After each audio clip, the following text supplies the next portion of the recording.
नायर खानदान के विशाल बंगले में खुशियों की गूंज थी।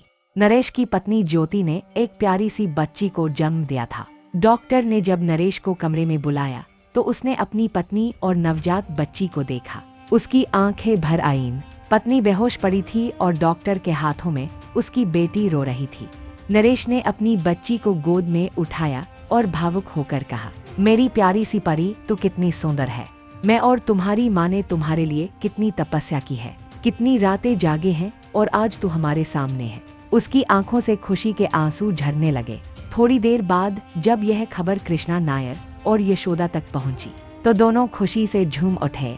उत्सुकता में वे कमरे की ओर दौड़े।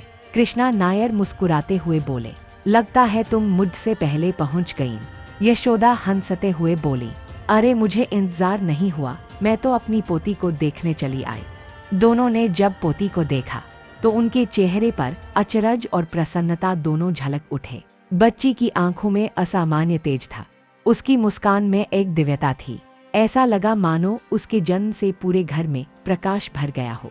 थोड़ी देर बाद ज्योति को होश आया। उसने परिवार को पास देखा और मुस्कुराकर पूछा, मेरा बच्चा कहाँ है?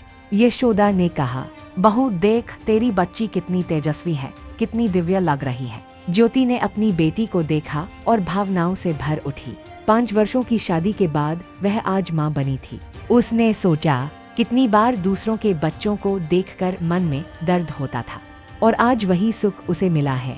उसकी आंखों से खुशी के आंसू बह निकले। नरेश, कृष्णा और यशोदा तीनों उसके साथ रो पड़े। कुछ दिन बीते, घर में खुशियों का माहौल था। तीसरे दिन एक निमंत्रण पत्र आया।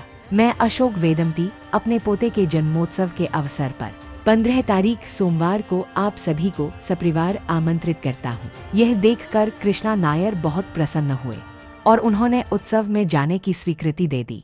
वेदमती परिवार में भी तैयारियां जोरों पर थीं। हवेली सजाई जा रही थी। रौनक का बेटा हुआ था वेदांत। हर तरफ खुशियों का माहौल था। सावित्री और उसकी देवरानियां उर्मिला व उषा छोटे वेदांत को खेला रही थीं। वेदांत अपनी मीठी आवाज में कुछ कहने की कोशिश कर रहा था। हाय उम्मैया, और सब उसे देखकर मुस्कुरा रहे थे। रौनक ने उसके लिए ढेरों खिलौने मंगवाए थे। हवेली में रंग, रोशनी और हंसी की बहार थी। अविनेश गांव के लोगों को निमंत्रण बांट रहा था। आशीष सजावट देख रहा था। मेनका मेहमानों के ठहरने की व्यवस्था में व्यस्त थी। अशोक विवाद निपटाकर लौट आया था। सब कुछ सुंदर और व्यवस्थित था। इसी बीच स्वर्गलोक में देवऋषि नारद प्रकट हुए। सामने देवराज इंद्र और अनेक देवता खड़े थे। इंद्र ने पूछा, नारद जी, क्या आपने भगवान शेषनाग के बाल स्वरूप के दर्शन किए? नारद मुस्कुराए और बोले, हाँ देवराज, मैंने देखा है। उस बालक के नेत्रों में बिजली सी चमक है, शरीर पर तेजोमय कवच है और ललाट पर सर्पाकार चिन्ह। वह अत्यंत मनमोहक है। देवता उत्सुक हो उठे, उसका नाम क्या रखा गया? नारद बोले, मैंने त्रिदेव को साक्षी मानकर उसका नाम रखा है, वेदांत वेदमती। यह सुनते ही स्वर्गलोक में बिजली सी कड़क उठी, मानो स्वयं देवता उस नाम को स्वीकार कर रहे हों।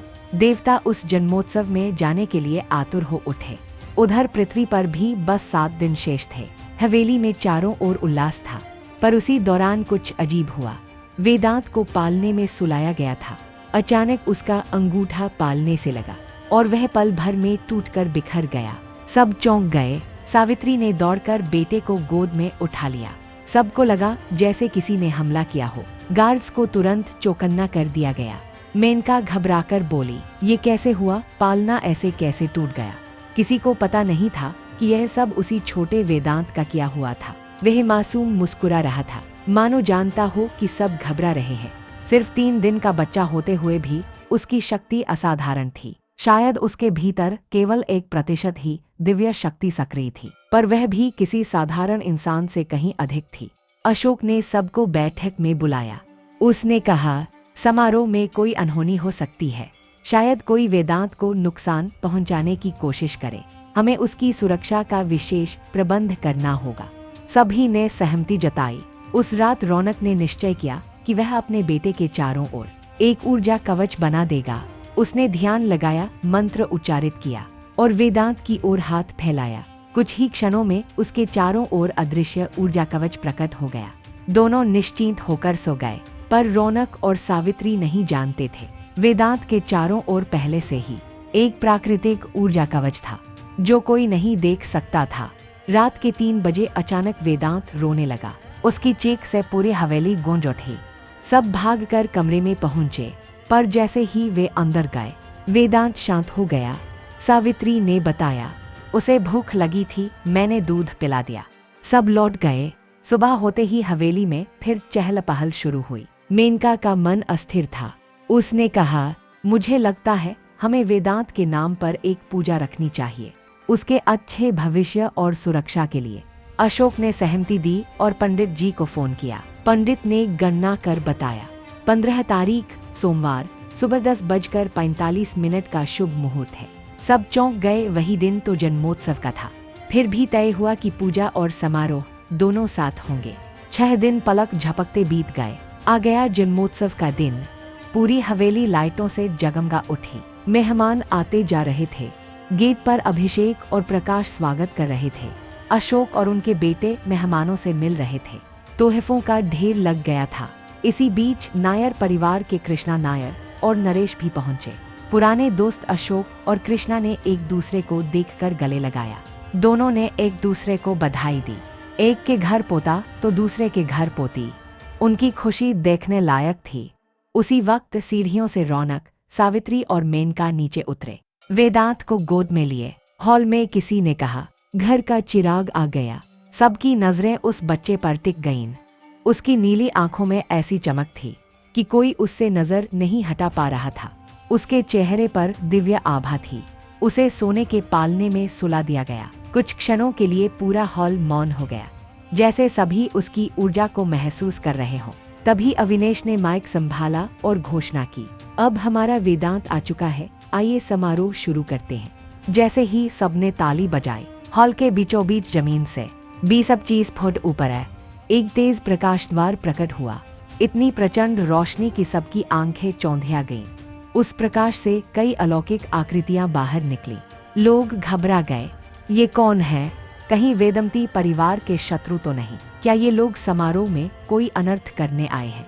वेदांत शांत सो रहा था। उसके चेहरे पर हल्की मुस्कान थी। सबकी निगाहें अब उस प्रकाश द्वार और वेदांत के बीच घूम रही थी।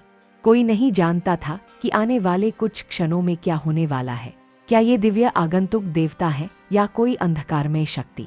क्या स्वर्ग के देवता स्वयं वेदांत के दर्शन करने आए हैं, या फिर यह वेदांत की असली शक्ति का आरंभ है?